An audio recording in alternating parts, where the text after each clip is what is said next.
Can you guys keep it down a little bit, please? Can you be a little bit more quiet, please?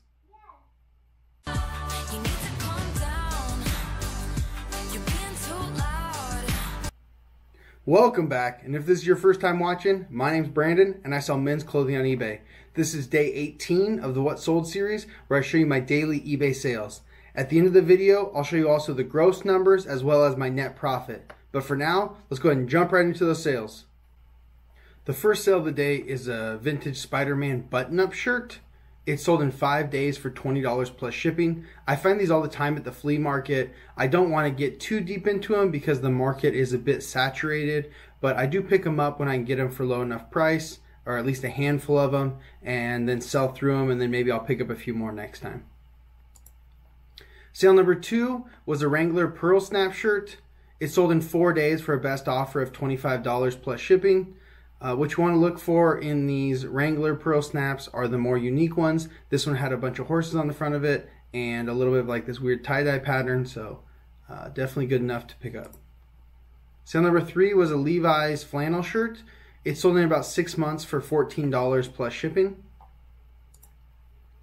Sale number 4 was a pair of Lululemon leggings. It was an old pair of my wife's. They sold in 6 months for $12 plus shipping. Sale number 5 was this vintage Coleman button-up shirt. It had this crazy print on it. A lot of these Y2K polyester shirts that have, you know, kind of more crazy or unique prints on them can usually do pretty well. The brands don't matter quite as much. Some of the brands do better than others, but it's more so based on the print. This one sold in 7 months for $15 plus shipping.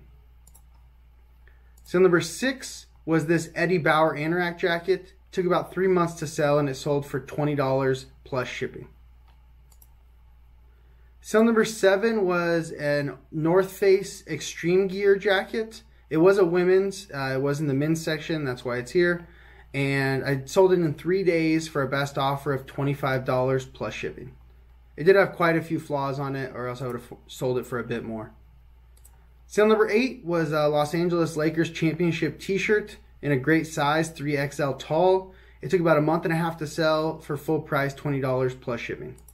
Sale number 9 was a Rag & Bone workwear shirt. It took about 6 months to sell and it sold for full price, $30 plus shipping. It did have a little mark on it, or else it would probably sold a bit quicker. Rag & Bone is a bit of a hit or miss brand. It does have a high retail value, but most of the things don't have a huge resale value, so you don't want to be paying up too much for them because you want to price them pretty low, that way you can move them quickly. Sale number 10 was another Wrangler Western shirt. This one sold in 5 days for full price, $25 plus shipping. Did have a few marks on it, or else it would probably sold in the $35 to $40 range. This one did have that Southwestern Aztec pattern on it. The Wranglers that have those patterns always seem to do well. Sale number 11 was a kind of like Native American Aztec looking vintage t-shirt.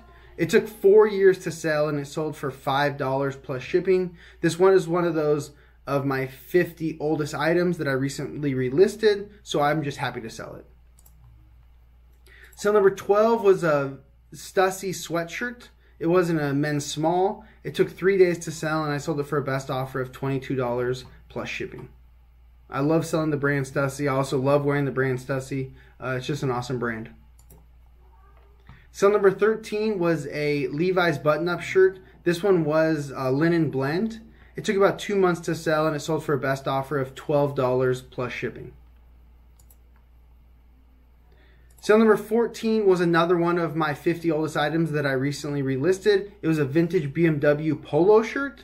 It took 4 years to sell and it sold for a best offer of $10 plus shipping. And like I said, with those items, I'm just happy to move them at any price.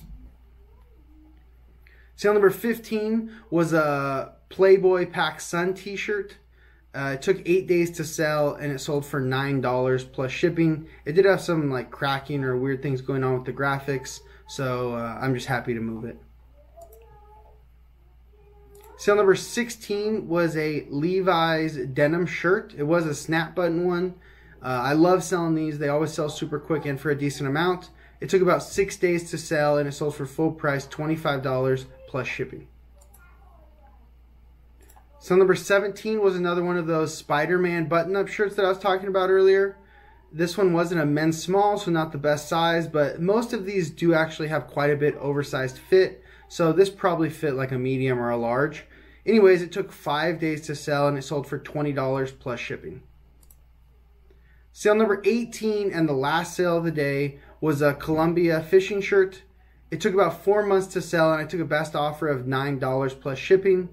I feel like a while ago these used to sell a lot better, but as of late they have been selling really poorly, so I'll probably not be buying any more of these.